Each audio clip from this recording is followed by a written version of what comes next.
This committee meeting is being broadcast live. It is also being recorded, and the link to the live stream can be found on the Council's website, www.tenderingdc.gov.uk/live meetings. For the purpose of the recording, I will introduce everyone. I'm Councillor Maria Fowler, I'm the Chairman of the Planning Committee, and I will introduce the committee members separately. Councillor Maurice Alexander. Good evening, Chairman. Councillor Bernie Goldman. Good evening, Chairman. Councillor Linda McWilliams. Good evening, Chairman. Councillor Geeta Sudra. Good evening, Chair. And my Vice Chairman, Councillor John White. Good evening, Chairman. The Council officers assisting us this evening from Committee Services, Bethany Jones and Maddie Adger from Leadership Support, and from Planning Services, Jacob Yasma, Oliver Ashton, Michael Pingram, and our Planning Manager, John Pateman G, our Director of Planning, Gary Guyver, and our Planning Solicitor, Mrs. Joanne Fisher. There are no changes to this evening's running order on the agenda as printed. The application will be presented by the officer, followed by public speaking in the order of the applicant or agent, any members of the public who have already asked to speak for or against the application, a speaker from the town or parish council, and finally the ward member. Members of the committee will then have the chance to question the officer, and once all questions are answered, the committee will then debate. And all the points are discussed. Finally, I shall ask if we have a resolution and then call for a proposer, a seconder, and the committee will then vote according to our normal rules. Item 1 on the agenda, apologies for absence and substitutions. Bethany, please. Thank you, Chair. I have received apologies from Councillors Everett, Smith and Wiggins with no substitutions. Thank you, Bethany. Item 2, minutes of the last meeting, which was Tuesday the 14th of May 2024. And if you've all had a look at these minutes, members, if I could have a proposer and a seconder, please. Councillor Alexander proposed. Councillor Goldman seconded. If I could have a show of hands for acceptance of these minutes. Thank you.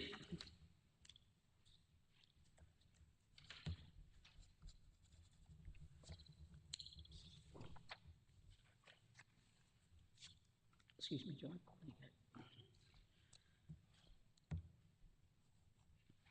Item 3, declarations of interest. Are there any? Councillor McWilliams.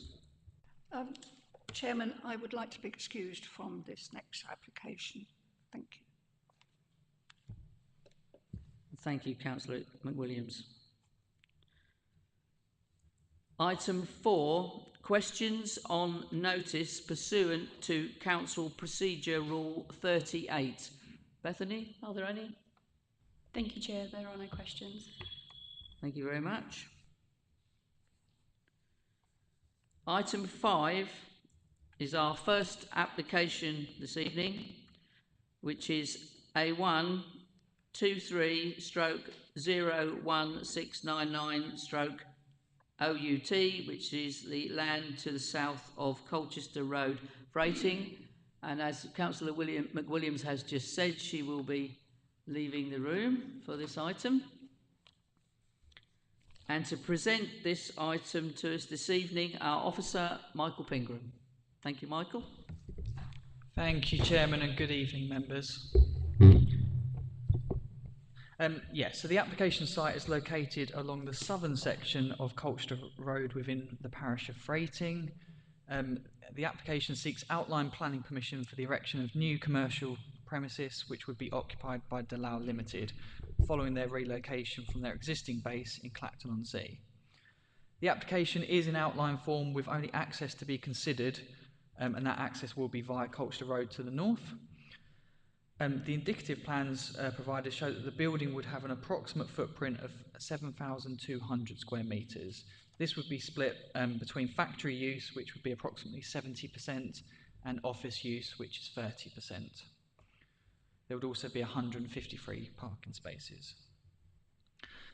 So in terms of the site itself, this is the site location plan, the site highlighted in red here. You can see the main roundabout to the right-hand side there with my lasers pointing. And this is probably a better image from Google, so that you can see that it's located along Colchester Road just to the south here. The character to the northern side of Colchester Road is quite heavily urbanised, with predominantly commercial, industrial development, but some residential properties. Clearly the land to the south has a different character, far more rural, just large open fields or agricultural land. The site falls adjacent to but outside the settlement boundary for freighting within the local plan, and the land to the north is allocated as an employment site, but not the application site itself. So I know you visited the site this morning, but just to run through a couple of photos, just to re-familiarise yourself with the site. This is a photo facing south towards the site from across the road.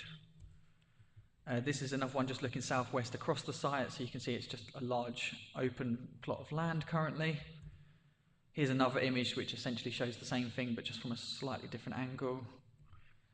And then just this one here just sort of shows you up along Colchester Road, and you can see just broadly in the distance where the proposed access would be. So this is just the proposed block plan. It's worth pointing out at this stage that the application is outline only, with access being the only matter being considered. So the layout you're seeing is purely indicative. It's not necessarily going to look like that within any future reserved matters application, but it's just to give you an idea of how it could look. And the main built form is to the southeastern corner where I'm highlighting now. Parking provision would be to the northeast corner, and a sort of landscape buffer to the front here. This is an access plan, so as I say, the access is to be considered as part of this application. It will be a new access point across the road from the existing access to Mannheim Auctions, and there's also other improvements proposed, including a new 1.8 metre wide footway that will link from the west of the site. It will connect from the Mannheim access here all the way down the road to the Penguin House access. The existing footway to the east of the site, where I'm hovering now, that will be widened as well to 1.8 metres. And although it might not be completely clear on this plan, there's a couple of bus stops on roughly where I'm hovering now as well. And then the final image is just to show you an artistic impression of the site. Again, just to highlight it is indicative. This is not necessarily how it would look, it's just how it could look to give you a better understanding. So in terms of the assessment of the application, if we start with the principal development, as I said before, the site does fall outside of a settlement boundary and is also not designated for employment uses. However, policy PP7 is clear that in such circumstances, due regard must be given to the potential of a development to support economic growth within the district. So bearing that in mind, on this occasion, the company is a successful local business with operations based in Clacton, specifically across two sites within Ford Road and Gorse Lane. They're considered to have reached the end of their natural life cycle. The operation is becoming increasingly inefficient and is not cost effective. So as such, officers acknowledge that a fit-for-purpose premises in a more suitable location does allow for the continued growth of the company. Given this and the additional employment opportunities and the consolidation of the existing employment within the district, there are considered to be clear economic benefits as well as an increased commercial offering within the district. These benefits are enhanced by the fact that the existing buildings could also be reused for commercial uses as well. So within the overall balance, and we will get to the positives versus the harm, but within that overall balance, officers do afford great weight to the economic benefits of the scheme. In terms of the local landscape character, the site is within the Bromley Heaths landscape character area. Plans submitted, as I said before, are indicative, but they do show that the two-storey factory building would be located in the southeast, with parking to the northeast, and then the front area to include a landscape buffer. Such a development will inevitably result in some level of harm to the area's existing character, which on this side of the road is more rural in nature. However, officers equally acknowledge that to the north of the site is a large area of employment uses and associated built form. Against this context, the proposed building, while large, would not necessarily be out of keeping with the area's broader character. The building would be well set back within the site, which allows for significant levels of soft landscaping to the front sections, which officers would support as it will help the works better assimilate within the more rural character of the on this side of Colchester Road. So therefore, on balance, new industrial buildings in this location would have a limited impact on the landscape character and visual harm in the long term. The effects would be mainly limited to the local area, and it is considered that although the proposals would have some level of adverse impact to the landscape setting, over time the visual impact would soften with the maturity of the existing and proposed vegetation. So again, going back to that balance, we have the economic benefits which officers afford strong weight to, and then you have the impact to the character of the area. Officers, as I've just sort of described, we feel there's a limited harm. So in the balance, we consider there's quite significant economic benefits and relatively limited harm to the character of the area. In other areas, Essex Highways have been consulted. They're not raising any objections, subject to conditions. Essex parking standards would require, for the indicative layout of what we've been shown, we would require 144 spaces. The 153 that have been provided, therefore, are acceptable. In terms of impact to neighbours, it's quite some distance to these neighbours over here, approximately 150, maybe even 200 metres to the northwest. A noise impact assessment has been provided, and that has concluded that the noise emissions from the most intensive use of the facility would be negligible. The Council's Environmental Protection team have been consulted, and they agree with those findings. In terms of drainage, the application has been supported by a flood risk assessment and drainage strategy. This confirms that the site falls within flood zone 1, and the proposal is a less vulnerable use, and is not considered to be at risk from pluvial flooding or reservoirs. It concludes that surface water rate of runoff should be reduced by the works, and foul water will be stored within the site and taken away via a private tanker.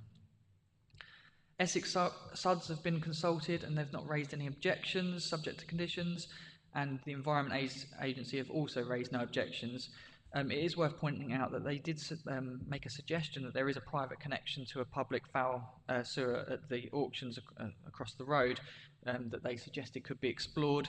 I discussed this with the agent for the application, and they confirmed that this option, they were aware of this, but it's been discounted on the grounds the costs associated with it, and that it would actually not be that much of a sustainable option due to the need for constant power supply.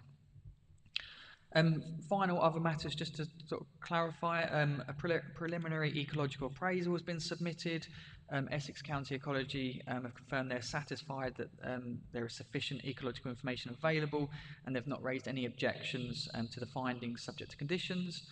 The Council's Tree and Landscape Officer has confirmed the development will not be harmful to any existing trees, and the small loss of hedgerow to facilitate the access can be remediated with new planting.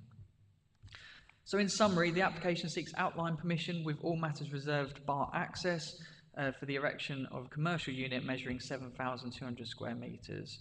The relocation of the site from its current base in Clacton would facilitate the expansion of a successful local business and generate significant economic benefits.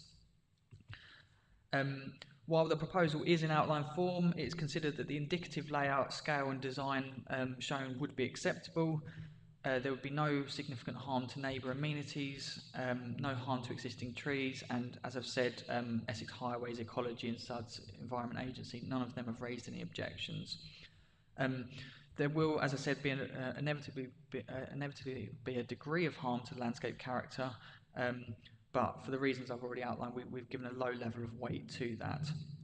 So, in conclusion, where officers have fallen is that there's significant benefits in terms of economic benefits and a low level of harm to the character of the area. So taking this into consideration, the proposal is considered to comply with local and national planning policies. Thank you very much. Thank you, Michael. We have one speaker registered for this item, a member of the public speaking against the application, Mr. Christopher Walpole. Mr. Walpole, if you'd like to take a seat there where the microphone is, and when you're ready, push the button in the middle, and when the red light comes on, you have 3 minutes.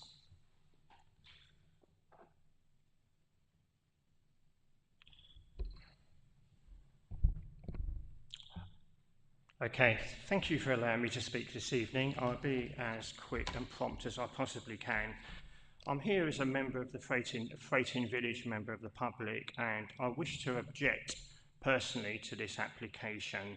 The reason being that we're looking at this as 4.5 hectares, and I know that it may not be requiring a full consultation because it's not over 20 hectares or more, but nonetheless, when we look at the local area and the amount of farmland we've lost, and bear in mind this is top grade Type 1 farmland, it has a significant impact in the local area without any shadow of doubt, and an area that is a significant market gardening and a growing market gardening area. We've lost enough farmland, good farmland in the area, and Daly Plastics, I don't believe, have carried out enough due diligence with this looking to relocate. We have Centurion Park, which is a significant site with lots of vacant buildings there, which may well be suitable. We also have further up the Harwich Gateway, brownfield sites that are up for development, not many miles away. I don't know why we're really looking at grade 1 farmland at all for further development. Something I would like to add very quickly here, and I hope it is significant and relevant, is that the company concerned has previously secured a suitable site and then so choose to sell it off for development. I hope that is relevant. Now, I don't think we've had enough of an environmental impact analysis. As a keen bird watcher, the area is prevalent with skylarks, birds of prey. Only last week I saw a red kite hovering in the area, and also a number of bats, which are struggling with habitats these days. That area is significantly important. It may only be a small area, as you quote, of farmland, but it is a significant area of farmland, and one that's really important from an environmental and ecological aspect. And finally, the problems we occurred this winter in the Freighting area with flooding were absolutely acute. Where I live in Haggers Lane, the water was backing up for weeks on end and coming up onto the patio areas, as it was many of the houses in Haggers Lane. And part of the key driver of that has been the Penguin development opposite. So I'm very, very concerned over the impact this is going to have on local residents in Freighting. We may be a mile further down the road, but I still think when you look at the Thames water sewage layout and excess water, there will be a significant impact. We can't stand anymore building within this area because of the water runoff and sewage is just not able to cope. Understanding it is something like a 6 diameter pipe that runs from Freighting into the main sewer via the pumping station. Again, I think we need to have a full report, which we are awaiting from Anglia Water regarding the whole village. That's over 3 minutes now. Okay. Thank you very much for allowing me to speak. Thank you. Thank you very much. Mr. Pinkham, is there anything that was mentioned by the speaker that you'd like to come back on? There were some points, but I think I'll just wait for the discussion, and if members feel the need to ask specific questions, I'll answer them. Thank you. Members? Over to you. Questions for the officer. Councillor Sudra. Thank you, Chair. So my question is around the access and the pavements on the main road. Did you say that they will be made good in front of the bus stop, etc., for easy access? And I'm sort of talking about wheelchairs, disability vehicles. Thank you. Yeah. So part of the proposal is, it doesn't quite show it on this. It might be better if I go to the next one. On the opposite side of the road, where there's an existing footway, that's going to be extended to connect with the footway further down the road. And on the right-hand side of that access, it will be widened. So what there'll be is 1.8 metres in width. So yes, they will be improved. Is essentially the answer there. Within the site, there's also proposed here, again, just indicative, but from the car parking area, there is a footway that's going to connect to where the bus stops are proposed, and there's also footways just there. I hope you can see where I'm hovering on the screen, but yeah. Yeah, so they'll be tarmac level, not just left as grassland as it is at the moment. Yeah, my understanding is, yeah, they're new footways, so yes. Councillor White.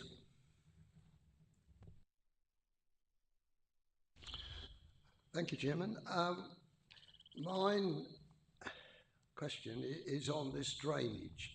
I know this is the outline permission, and so presumably all the full details of drainage will come in the main application if it gets to that stage.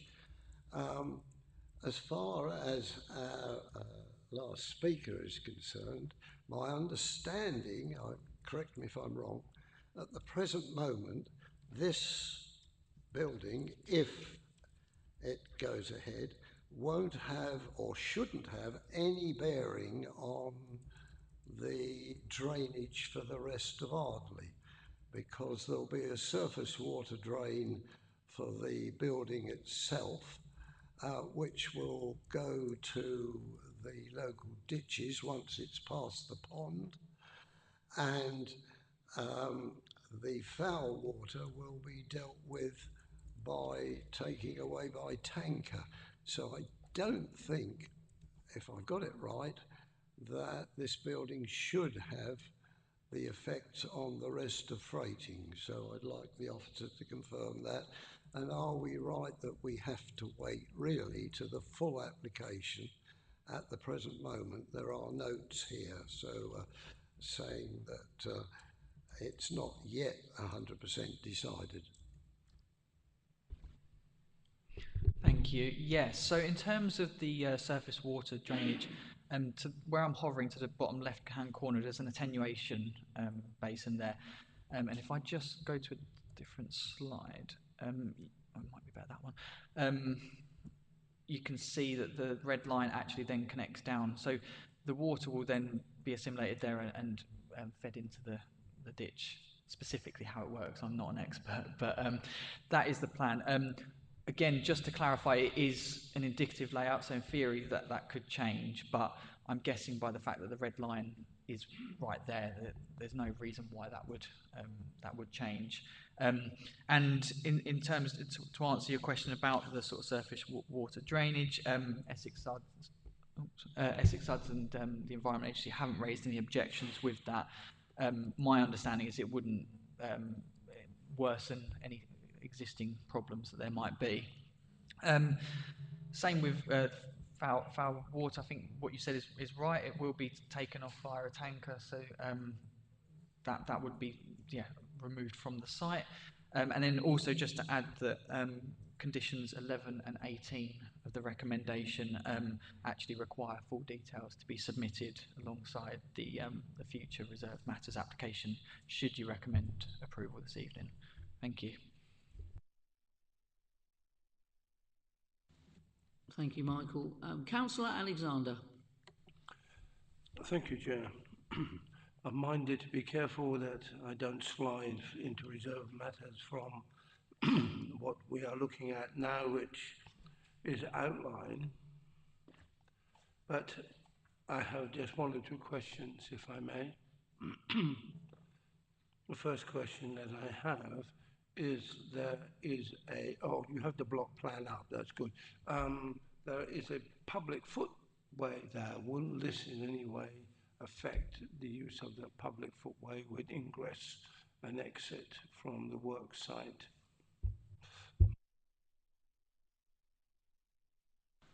Yeah, so as I was saying before, the part of the proposal is to improve the existing footway provision. So it's not going to impact, it's actually going to improve that position. Forgive me, I must have misled you. I do apologise. What I was trying to get at here is during the construction module and the ingress and the exit from the work site, will there be disturbance on the public footpath?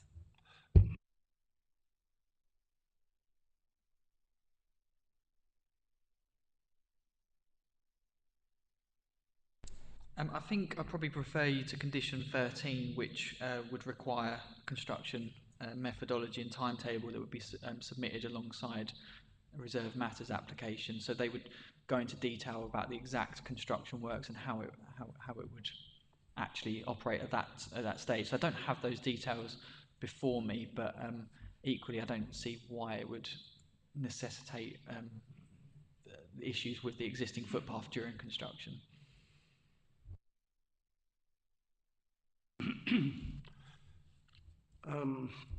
Chair, I think that is something that we could look at when it comes back to us, or if indeed it does come back before this committee, as I rate that as quite important. And the second thing I would like to bring up, if I may, Chair, is on the site visit this morning, we were told there was a septic tank. I was sort of under the understanding that maybe a biomass or a sewage construction there. Could you tell me what exactly will they be dealing with the sewage? And I know it's going out by tanker, incidentally, because there are holding tanks in these things, but please explain that to me. Before you answer that, Mr. Pingram, I'm just going to bring in our planning manager here just for a minute, Mr. Pateman G. Thank you. Just going back to your access question, and actually I might come on to your sewage question in a second. Going back to your access question, in terms of public footpath, the public right-of-way that's available is Great Bentley 2, which is on the far side. That wouldn't be affected by this development at all. It's too far away. Are you referring to the access point of vehicular access point to the development itself, disrupting? Return question. Thank you. You've answered my question. Right. Thank you. Okay, no problem. Right, okay, so it was that. I've got it on screen here, but that's good. Thank you. Thank you, appreciate that. Obviously, access is part of this outline. So the point of access for the vehicular and pedestrian access, for which there are obviously 2 points shown: the vehicular access on the left-hand side and the pedestrian point of access in the centre. They are right now part of this conversation. The layout beyond those access points, the drive, the car parking area, and all the other bits and pieces that are shown on that indicative plan are to show that there's a scheme possible, but not necessarily is it that scheme. So at an outline stage, we have to kind of consider, is there at least one scheme that's possible? And they're saying this is one such scheme that is possible, and we're not disagreeing as officers, hence the recommendation of approval. But there may be alternative schemes. So ultimately, when it comes to the reserved matters, which is the landscaping, the layout, scale, and so on, all of those matters will be up for consideration when that application comes along. Sewage is not a reserved matter. So what we've got here are conditions within your papers to consider those in any event. We're making them, in effect, reserve matters, because we want to have those issues considered at the point that the reserve matters come along. So they are not normally, but in this case we said actually we want to know about the surface water, drainage, and all of those other associated matters, and that is what is in your recommendation. Foul water sewage, I'm not aware that we have a specific condition on that, but we do? Great, thank you. I missed that. I'll find it in a minute. But we've got that anyway. But just to also point out that Anglia Water are content that there is sufficient capacity for this development. And obviously in their judgment, they're judging the size or potential maximum size of the development on the area they've got before them. Thank you. Thank you, Mr. Bateman-G. Councillor Alexander. Once again, Mr. Bateman-G has given the full and robust answer, and I'm more than happy to accept that until the next stage along. Thank you. Councillor Goldman. Thank you, Chair. Yeah, I'd just like to ask, I mean, I'm in agreement with the concept of the whole thing, but what I'm sort of missing a little bit is, why are we using prime farmland? Why not use brownfield site or opposite side of the road even? Right. Could you answer that?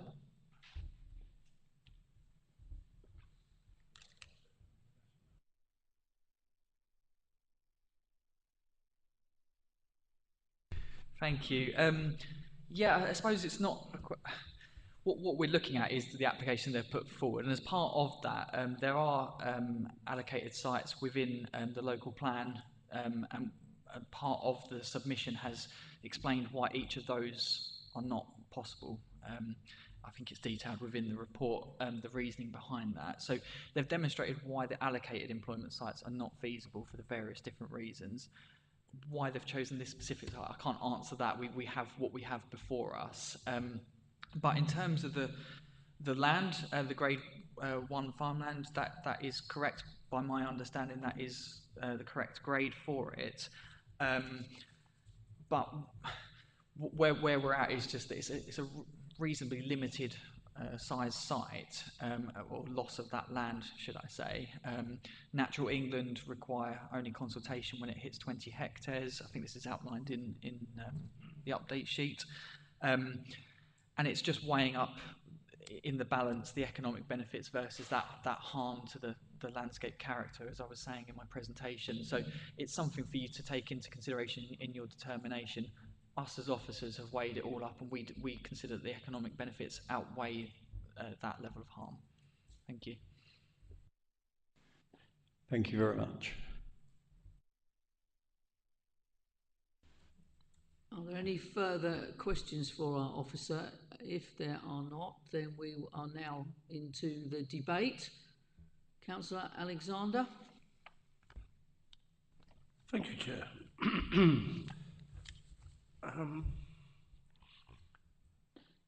I know it seems wrong to use such high-graded agricultural land, but unfortunately it's stretched right across our country and all over the British Isles, that land like this is falling in small parcels to such buildings.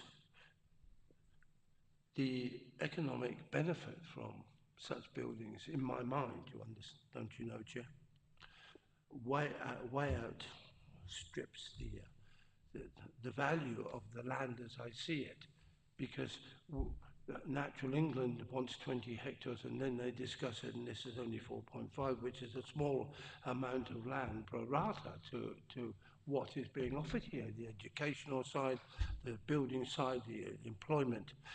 So at an outline stage, I'm prepared to propose that we accept this as laid out in the agenda. Thank you, Councillor Alexander. Do you have a seconder? Councillor Sudra. Thank you, Chair. Yeah, I have to agree with Councillor Alexander's voice. Yes. Yeah, I mean, in the right location probably, because there are other commercial properties there already. So yeah, I would be quite happy with this application, though it would be nice to see it as it develops and maybe come back to us with the, yeah. Thank you, Councillor Sudra. Mr. Pateman G, were you indicating to speak? Only that there was sort of a question of will it come back, and I think the answer is just yes. Yes. Okay. The only thing I can say about the application was there was some concern mentioned by our speaker earlier regarding the impact on protected species, but I did just have another read through again regarding the report that's come through from Essex County Council, Place Services Ecology, that there's no objection and condition with mitigation. So I'm reasonably happy with that. So we will go to the vote. We have a proposal from Councillor Alexander, a proposal of approval as per the recommendation in our papers, and seconded by Councillor Sudra. May I have a show of hands, please? 4. And that application is approved.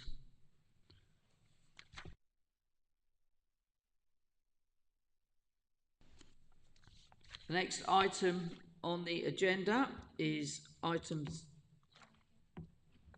Oh yes, we want Councillor McWilliams back in.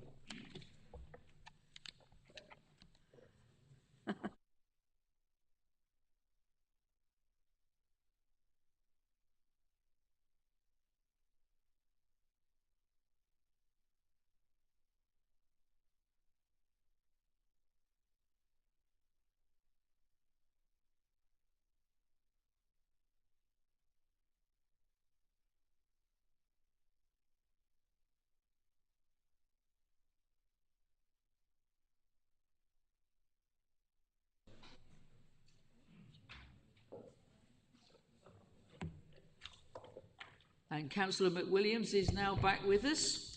So we will go to item 6 on the agenda, which is 24/0035/FUL, Barn A to the rear of 5 Hunters Chase, Ardley. And to present this application, Mr. Yasma. Thank you, Chair. Jacob. Good evening, members.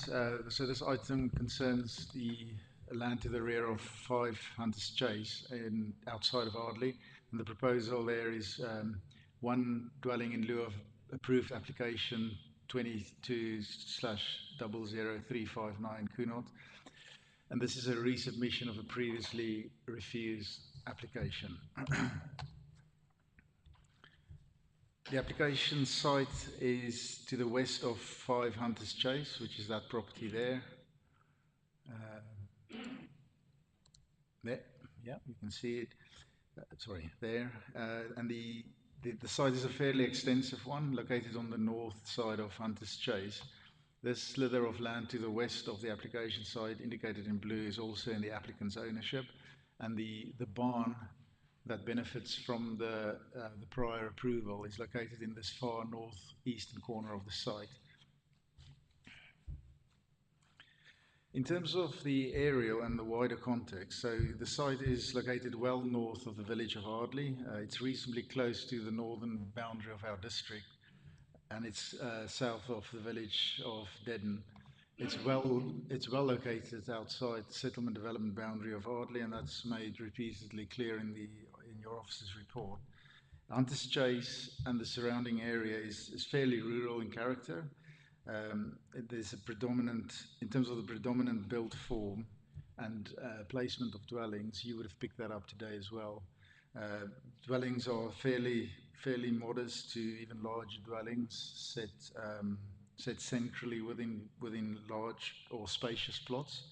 That's the predominant character in terms of the built form. Hunters Chase at this eastern end is very sylvan and verdant in character. This gradually changes towards the other end, the western end, where it becomes more open in nature, with less sort of verges and just more open farmland to the west. This is a more zoomed in. Pardon. Yeah. Apologies.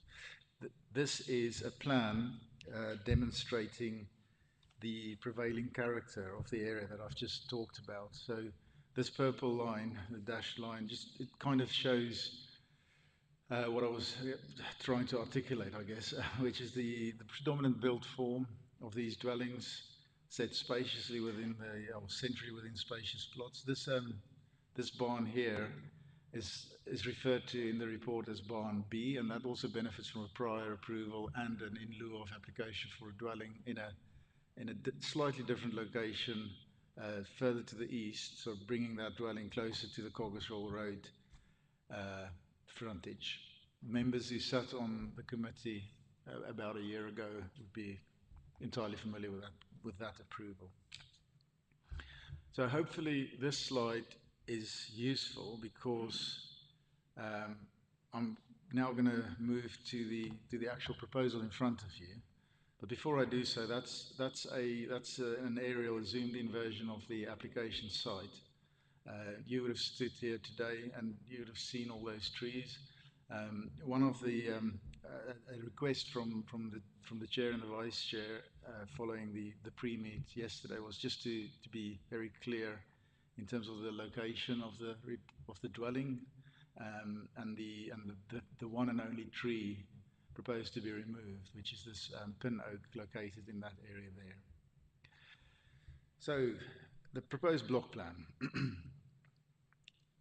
I'm quickly going to talk you through this, and we're totally expecting questions, perhaps discussion or points of clarification further, when members deliberate this application. But in a nutshell, since the original submission, which proposed the in lieu of dwelling in a different location, in this northeastern location here, officers have engaged with the applicant and their agent and negotiated a significant, in the context of this scheme, significant amendments to the location of the dwelling and other elements such as the location of the driveway, landscaping improvements, the general layout of the scheme. This is because we felt that the site and the circumstances here, including the planning history, and the fact that there's a prior approval in place to convert that building, which is fairly tightly located next to an existing house and that other barn, we felt that there are specific site and other circumstances here present, which presents opportunities to improve upon the overall layout of the prior approval conversion scheme. And we decided to take those opportunities. And we now feel that this proposal, you're fairly familiar with it by now, it's proposing to locate the dwelling in that location there. Officers, for the reasons set out in the report, feel that this will more comfortably appear as a suitable infill residential development in an area where the prevailing character is one of dwellings set centrally within plots. So that is the why behind this proposal and why we've ended up with this layout. Like I said, we expect further questions on this, but I thought it's better to set this narrative early on in the presentation. Moving on to photographs, that's the existing barn, the photo of the prior approval building taken from the conversion statement of the applicant. It looks slightly different now there. This is a more up-to-date photograph standing on the site in that sort of eastern part of the site, looking towards the existing barn. And the tree there to the left is the big oak tree, just off-site, just on the northern boundary. Last two photographs, standing on Hunter's Chase, just looking on that, towards that axis, existing axis, and that's looking straight into the site in a northern direction. In terms of the proposed landscaping well, the proposal and the landscaping, and in particular the situation around trees. It's a very straightforward position to convey onto you. The T7 tree, which is referred to as T7 in the arboricultural document, that is a pin oak tree. That's the only tree proposed to be removed, and that's located in this area here, clearly to make space for the dwelling. The applicant's proposing significant additional tree planting and landscaping. The attractive hedgerow along the front will be retained. There will be 1, 2, 3 additional proper trees to be planted. I can refer you to the species if required. There will be an orchard to the west and a sort of enclosed rear garden area enclosed by a newly planted hedge. And again, the thinking behind this is really to safeguard the best of the site, which is that beautiful oak tree along the northern boundary. You'll see there's a good separation between the dwelling and that oak tree, and there won't be the same, or there won't be pressure to remove that tree compared to how it will be if the dwelling is sort of in this location here. Proposed elevations. It's a very modest dwelling, 1 bedroom, very similar, nodding strongly to the character of the barn. This existing barn, 1 bedroom, lounge, dining area, either side of the access, and a bathroom at the back there. And just finally, again, we think this is good background information. So the prior approval scheme is shown here on the left, and that's the barn in question. And the previously refused scheme proposed the dwelling just slightly further to the west of that barn, and that created problems with the layout. A very impractical situation there with the parking area located some 35 meters away from the dwelling. I'm relying on memory here, but the scheme was refused for poor design, amongst other things. That's not really important right now. What is important is the why behind this revised design, which we've outlined to you. And then finally, again, this shows the barn B approved in lieu of scheme around the corner facing Coggeshall Road. I guess you can say it follows the same design principles that we've tried to embed here, which is good layout, good landscaping, good engagement with the street scene without appearing prominent or out of place. And yeah, we just tried. It's a different site, clearly. We tried to repeat that here. The applicant's been very responsive, and that is where we are. The recommendation is one of approval. We have had an objection from Ardley Parish Council. Unfortunately, they've actually taken the time to write to me today, explaining that they can't come in. They can't because they don't have a representative to send here. But they specifically asked me to just, make members aware of their objection, which is set out in the report. We haven't had any third-party comments or objections. Just to do this properly, the Ardley Parish Council objection and the relevant grounds are set out on page 74 of your report, paragraph 7.1. One letter of objection has been received from a third party, but no additional objections has been received. That's what I meant to say. In terms of late representations, or the update sheet, we have recommended all those conditions plus an additional condition seeking the removal of the existing agricultural building in that northeastern corner of the site prior to commencement of any above ground works. That's simply to ensure that we don't accidentally or inadvertently end up with 2 buildings on that site. That concludes my presentation, Chair, and you are requested to consider the officer's recommendation. Thank you. Thank you, Jacob. We have one speaker on this item, the agent, Miss Alison Cox. Miss Cox, if you'd like to take a seat. You have been here before, so you know you push the button and you have 3 minutes. It's the middle one. Yeah. No? That one, thank you. There you go. Good evening, Chair and members of the Planning Committee. Firstly, I would like to start by thanking officers for taking such a proactive approach to the consideration of this application. Following negotiations, preference to the alternative location of the dwelling was given in order to ensure the longevity of the veteran oak on the rear boundary. The previous site layout indicated that the north corner of the dwelling was at risk from overshadowing, and there was a concern that this would have ended up in future pressure to trim the tree. The centralised location further improves the overall site layout by providing maximum levels of space not only around the new building but also mimicking other dwellings in the area.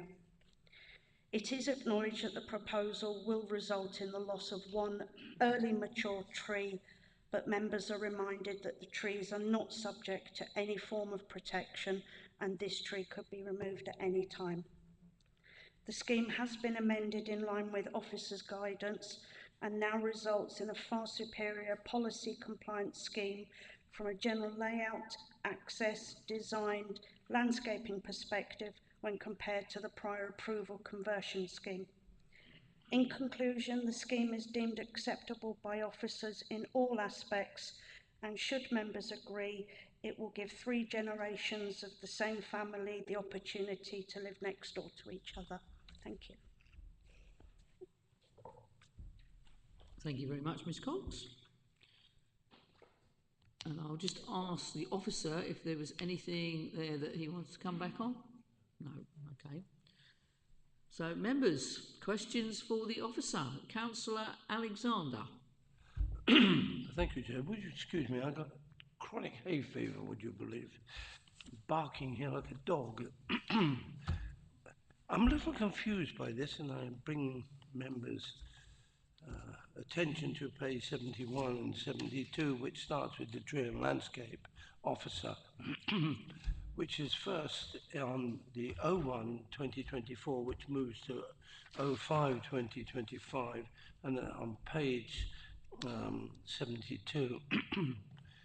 There appears to be some discrepancy or some confusion on exactly what happened or what is going to happen on that land to those trees.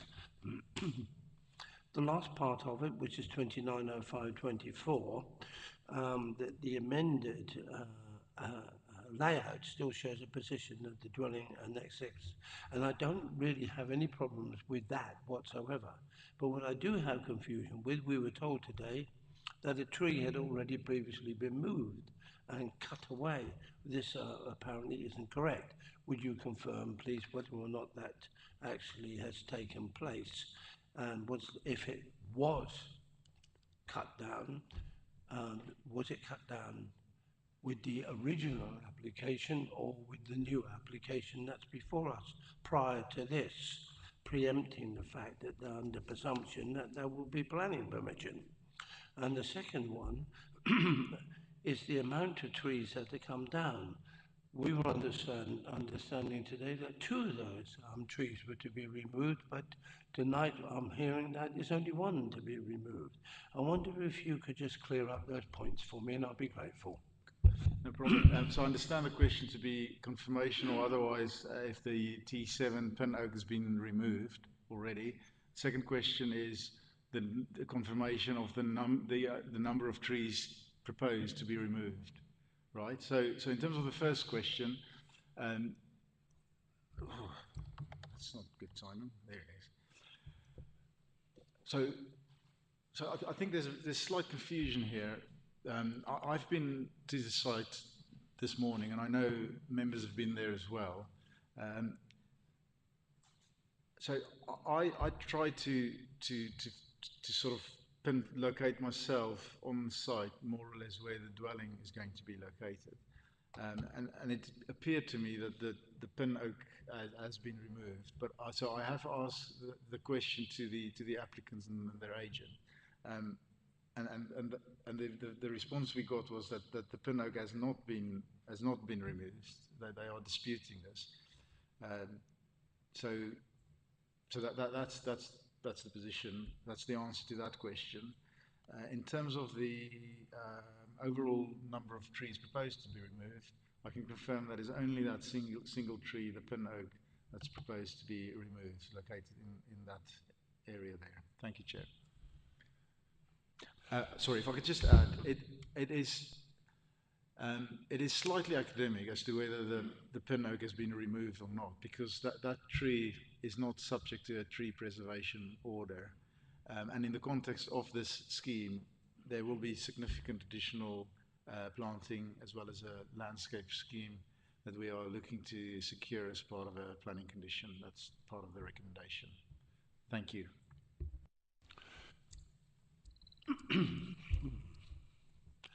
Okay, so one tree in your mind has been removed already, and not in particularly your mind, but from the officer's point of view, has been removed from that site.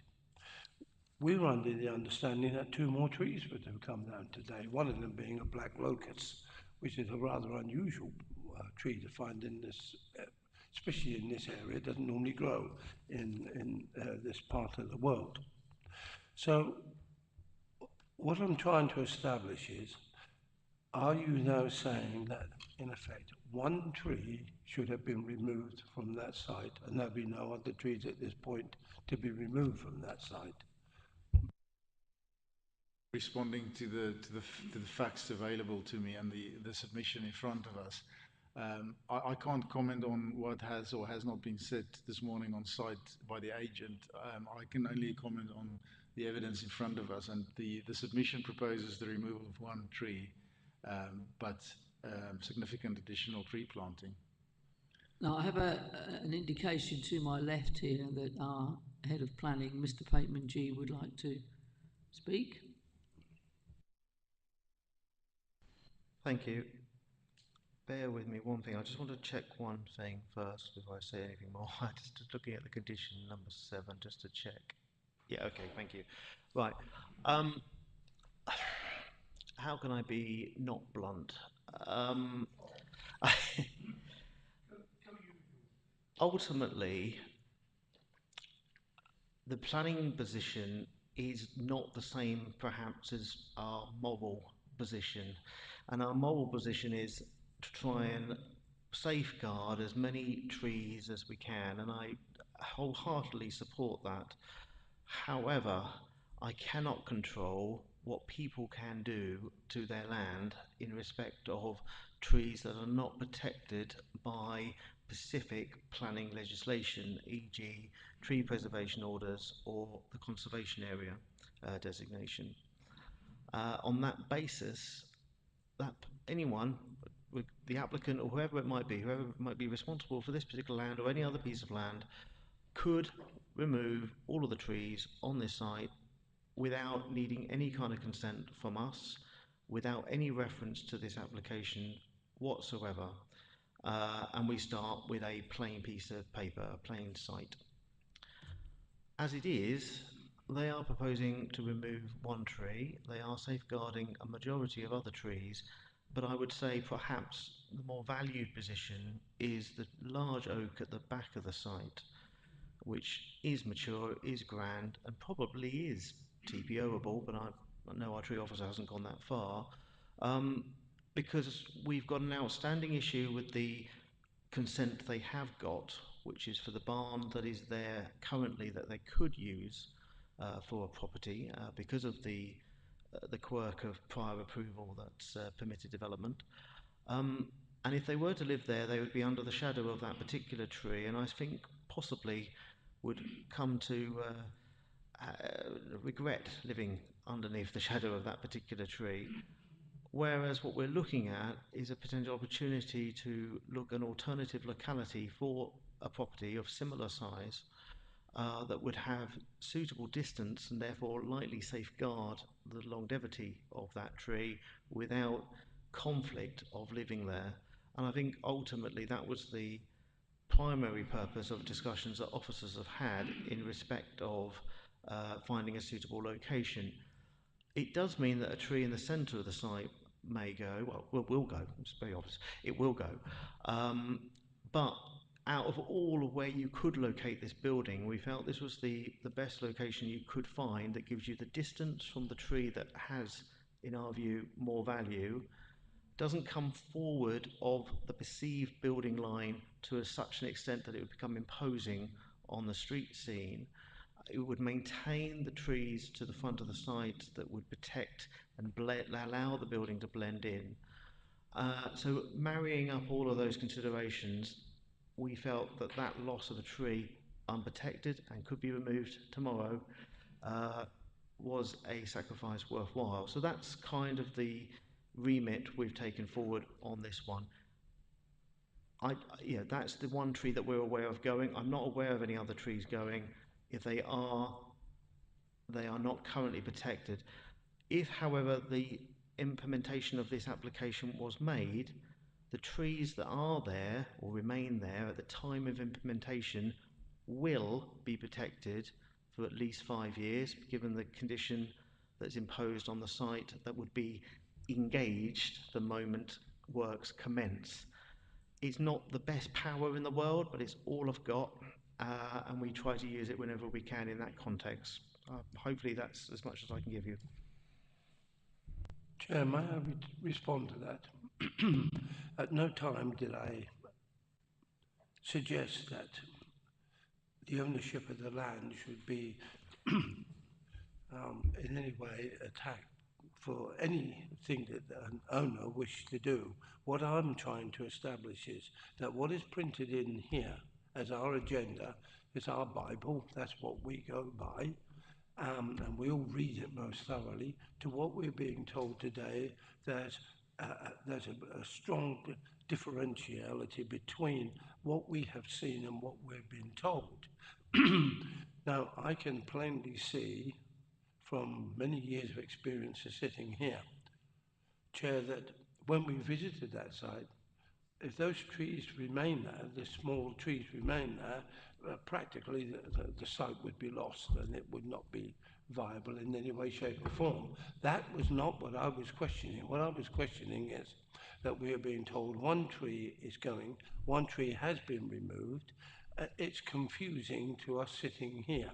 And 100% clarity is impossible, but there must be some clarity for us to understand from the site visit to here to a final decision on the application. And that's what I was trying to say. But Thank you, Councillor Alexander. I mean, I will just come in here under other circumstances. Perhaps I might agree with you, but there are no TPOs on these trees. So... Chair, would you repeat that, please? As I say, under other circumstances, I would agree with you. You know, we all love trees, but there are no TPOs on any of these trees. Yes, Chair, I accept that. And the point is, what I'm trying to make is that that was never mentioned. I never mentioned TPOs or there. I merely pointed out that one of them was quite an unusual tree. It's a shame it's in the wrong place at the wrong time. But I could also see that to open this up into a viable application that we can go with, it's just the confusion on who's cutting what down and what's to remain. To protect the tree that is coming into its full maturity now, the oak, is a priority here in every way, shape and form. And it is protected by its 15 by the stem to 1.5 above the ground on its stem hem for the distance of the root. They've obviously matched that now, and so they've gone out of their way to be able to meet us some way in the protection of that tree. No, that's what I was trying to establish. It was confusing and I didn't understand it. And I still don't understand it. Councillor White. Oh, sorry, Mr. Yasma, did you want to If come it back helps, on that? Chair, and just to give a little bit of reassurance, I've been there today, and as the LPA officer who's been closely involved with this case, I feel you've got sufficient tree and arboricultural information to make an informed decision here. Mr. Yasma. Councillor White. Thank you, Madam Chairman. Just to put everybody's mind at rest, one tree that's referred to in here has already gone, and what we're talking about is that we would expect, if we granted it, that it would be the Black Forest local, or the false acacia as it's called, is the one that would come out.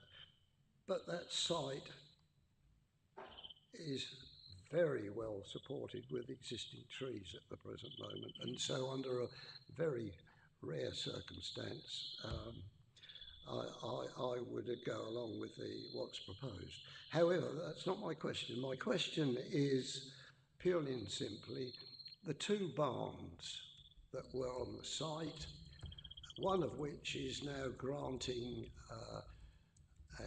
it will allow us to build the new one-bedroom bungalow in a slightly different position, but nevertheless,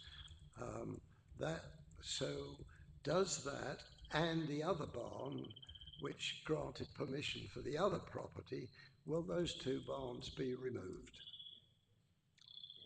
There's a condition added in the late paper that specifically requires them to remove that barn. Right. You know, when they reach slab level, basically, the barn needs to go, and all the associated debris and building material needs to be removed from site. Yeah. Councillor Goldman. Thank you, Chair. Yeah, I'm in full agreement with the current plans. I haven't got a problem visiting the site today. I sort of fully understood, and as far as I understand it, the one tree that's come down, and there's a further two trees to come down, which I haven't got a problem with, because it's going to be replaced with a so-called orchard to the side of the elevation of the property that's going to be moved to the centre of the main site. Yeah. So I would like to propose it. Thank you. As there are no more questions from the officer, are we now in debate, members? I'll take that, accept that proposal from Councillor Goldman. One more question, Councillor Sudra. Thank you, Chair. So, with this being fallback and in lieu, will there be any extensions allowable on this land? Any other properties be allowed to be built on this land? We have recommended condition 12 on page 90, which basically removes all permitted development rights for any further ground floor extensions, roof extensions. So that effectively means if they want to extend this dwelling after it's been built, they need to come back to the council and submit a formal planning application. And that condition we feel is necessary and justified, not least in light of the planning history here, but also because of the rural location and frankly, just to maintain that strong rural sylvan character. And it's quite a unique site, and it's a unique set of circumstances that have developed here. Thank you, Chair. Okay, so any further planning would be required if there was something to go on there. Is that what you're saying? Yes. Okay, thank you. Right. Councillor McWilliams. If I may, Chairman, I've got very little voice at the moment, which is quite unusual for me. If I could, I would like to actually propose that we approve the application. And I think that's what John was relating to, and I will second him for that. We have a proposal from Councillor Goldman. That's all right. So are you happy to second Councillor Goldman's proposal? And I take it, Councillor Goldman, that your proposal was as per the recommendation in our papers? Right. Okay. So there you have the proposal from Councillor Goldman as per the recommendation on page 64 and seconded by Councillor McWilliams. Could I have a show of hands for this application approval? That is unanimous. This application is approved. Thank you, members. And we will now have a 5-10 minute break and we will return shortly for agenda item 7.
Welcome back to part 2, Tendring District Council Planning Committee meeting on 9th of July 2024. And we are now up to item 7 on the agenda, which is 455/full, land to the rear of 110 Harwich Road. And to present this application for us this evening, our officer, Oliver Ashton. Good evening, Chair. Good evening, members. So the application before you is for 3 dwellings in lieu of a prior approval application which was approved in June of last year at land to the rear of 110 Harwich Road in Little Clacton. So this is the red site plan and location plan, so you can see the site in its location to the rear of 114 to 110. So the existing buildings are poultry houses which are still on site and not in use anymore, redundant. To the west is a residential development, ribbon development along Harwich Road, and residential development to the north also. To the east and south of the site is open agricultural fields. So this is the site in a bit more context. You can see there's 3 units there and the wider Little Clacton residential development and agricultural fields to the right. It's an aerial view of the site in a bit more context, so just highlighted there. And the key information on this application really is that the south of the site lies outside of the settlement development boundary. So you can see how that hugs the 3 units there at the moment. There is one plot proposed, which you'll see shortly, which extends south of that line. But the starting point of the application is the principle of the in lieu being approved, the prior approval being approved last year, and the settlement development boundary, with those 2 units at the front being within that. So here you just have a little bit more context in terms of the site access. You can see the existing access at the front of the site. There are no proposed changes to that, and the existing dwelling to be retained. Some photographs here of those 3 barns that are on site at the moment. So this is barn A, barn B and barn C. So they're all of similar character. The proposed dwellings to replace them will be clad with tiled roofs, similar design to match what's there on site at the moment to respect the rural character of the area. This is the prior approval block plan that you can see before you. So there are the 3 units that were proposed with amenity space and parking in the exact footprint of the existing barns as proposed. The proposed block plan does indicate in these dotted lines here the position of those existing barns, and here you can see the new dwellings that are located within that footprint partially, but plot 2 is the one that's furthest south that only has a small proportion but does hug some of that existing footprint. The plot 2 has also got a large rear garden with no proposed development outside of the settlement development boundary other than that dwelling. Proposed elevations of plots 1 and 3 will show before you, so highlights the clad and tiled roof with UPVC windows and doors, and plot 2 is slightly different, and it's got timber door fronts there and glazing to the rear. There have been no objections from Essex County Council Highways. The existing trees on the site are to be retained.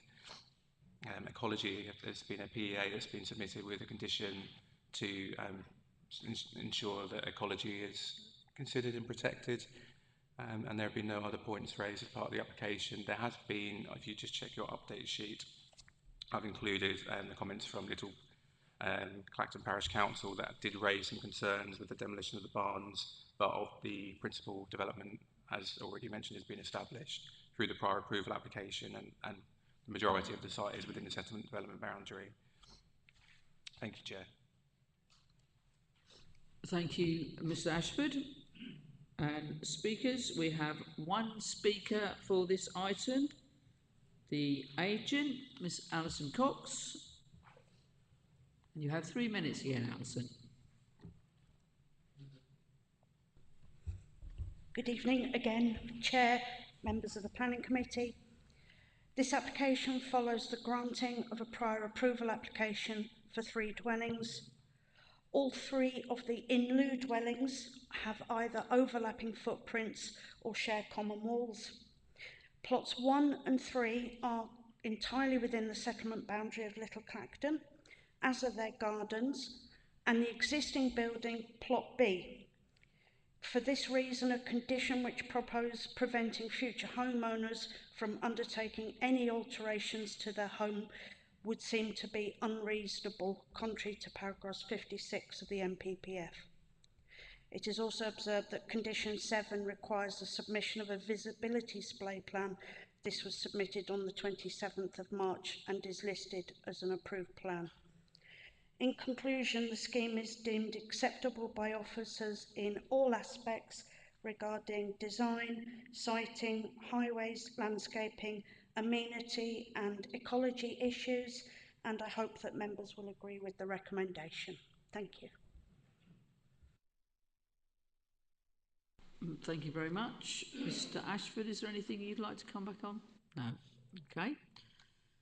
So, members, questions for the officer? Councillor Alexander. Yes, thank you, Chair. I actually see the value of site visits when we visit.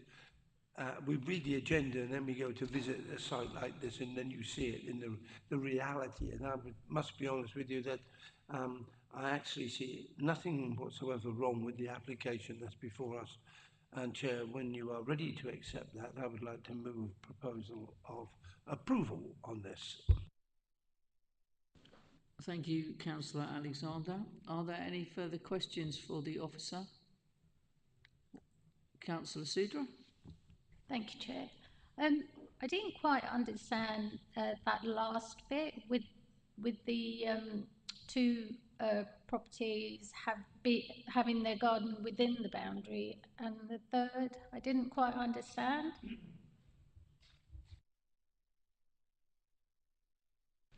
Thank you. Ultimately, the settlement boundary runs immediately behind one of the poultry houses. And what this scheme is it's an alternative, obviously, to what has been allowed in respect of the conversion of those 3 poultry houses. What you've got instead is obviously 3 properties, but taking opportunity that they are replacement, they have pushed that 3rd property back a bit, which means it's now just outside of the settlement boundary, but in many respects very much part of the kind of setting of this locality. The reason actually this is before you is one of those debates that if this had been totally in the middle of the countryside and a proposal was made exactly like this, but there wasn't a settlement boundary involved, I would probably have said there was no real change from the understanding of the conversion of the 3 properties to the replacement of those 3 properties in the near enough the same position as before. In this case, because before the properties were all within the settlement boundary, and what we're doing is slightly altering that in order to go over the settlement boundary, there's a slight policy change there that wasn't really considered. It's a technical thing, but ultimately for the sake of precaution, we've brought it to you as members on that technicality, given the delegation that you've given us, just so it's a precautionary approach. In respect of the mention of permitted development, obviously as the permitted development rights for the creation of a Class Q barn conversion would not allow it to extend thereafter if it was a barn conversion. And so normally when you deal with in lieu applications, because you're also in the countryside and you don't want to essentially allow a mansion instead of what was a rural building, or at least similar to a rural building at some point, you are trying to protect the character of the countryside and so forth. You do tend to remove permitted development rights in situ in order to kind of replicate the position you would have had at permitted development and have that control over the rural character that we're trying to protect. The point here being made is that the the two of the properties are actually within the settlement boundary, and so there is, and I do concede, an argument to say that removal of permitted development rights for those two properties could be taking one step too far as unreasonable.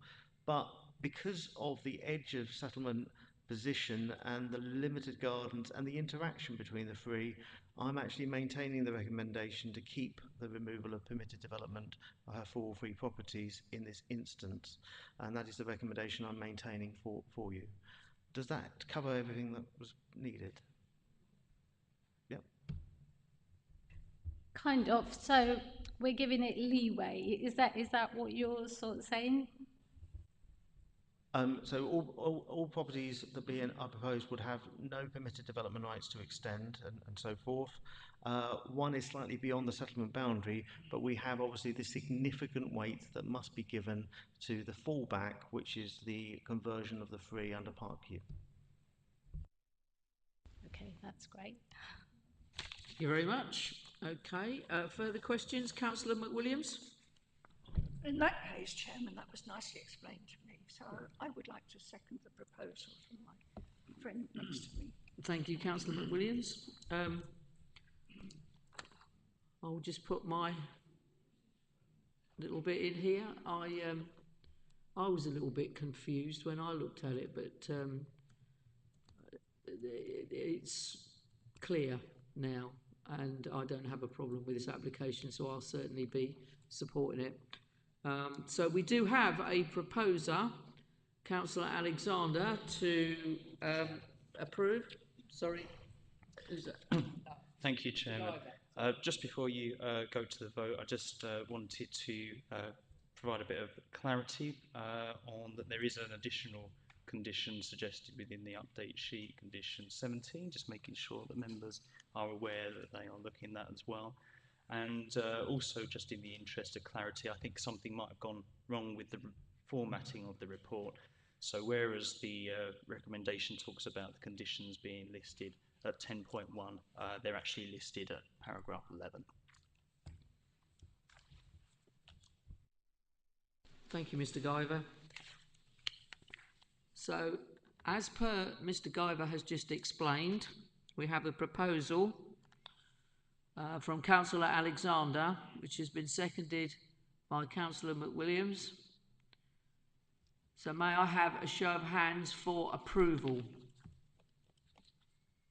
That application is approved, and that was unanimous.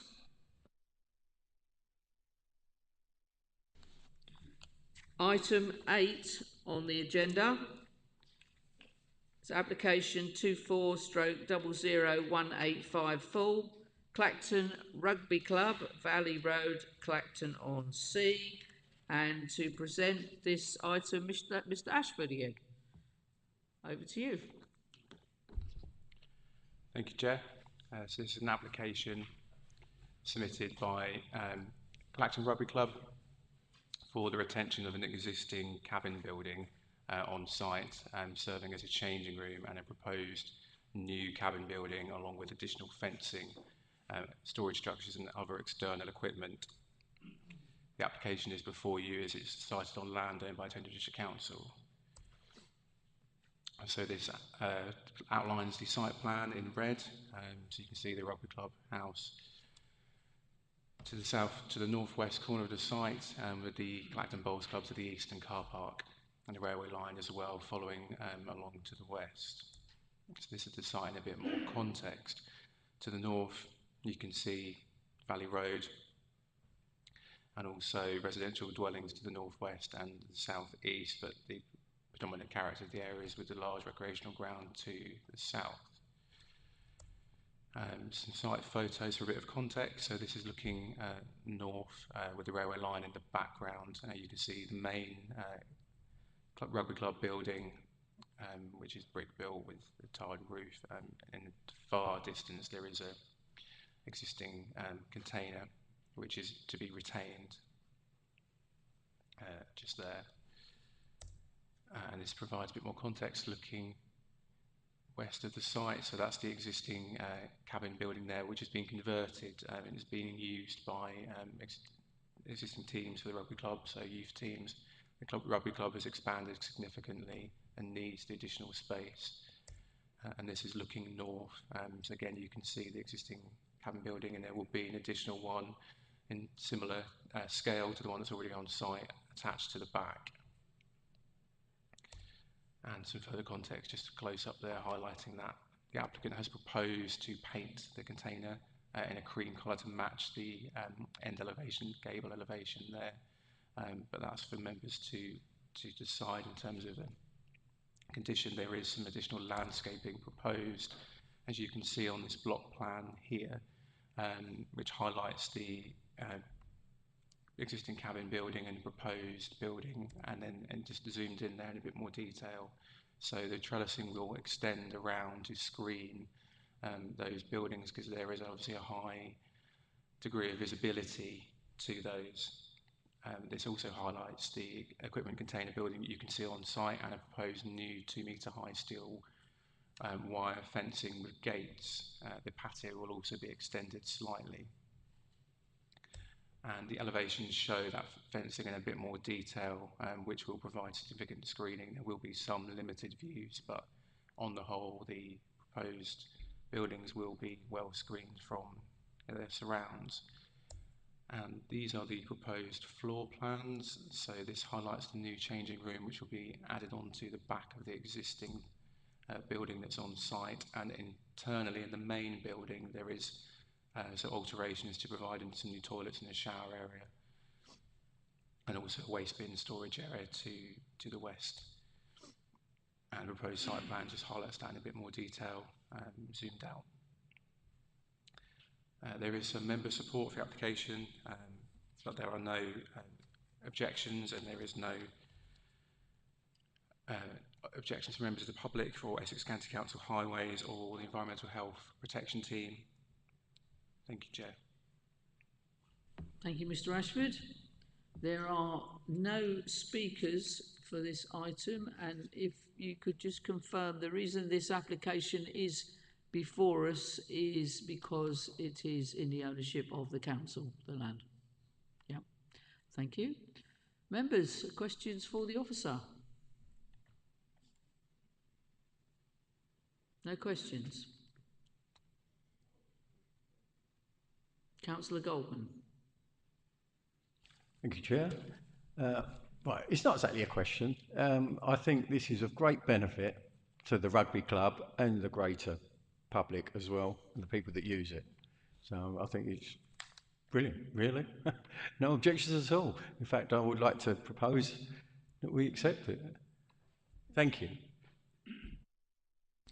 Thank you, Councillor Goldman. Any further comments on this application? I do believe it's a good idea they're going to paint it, though, hopefully. Change the container colour. Mr. Guyver. Thank you, Chairman. And just before we proceed to any vote on this, just a very minor formatting correction again. Whereas the report says the conditions are listed under 8.2, they are in fact listed under 10.2. Thank you, Mr. Guyver. Councillor McWilliams. Oh, thank you, Chairman. I would like to second the proposal by Councillor Goldman. Thank you.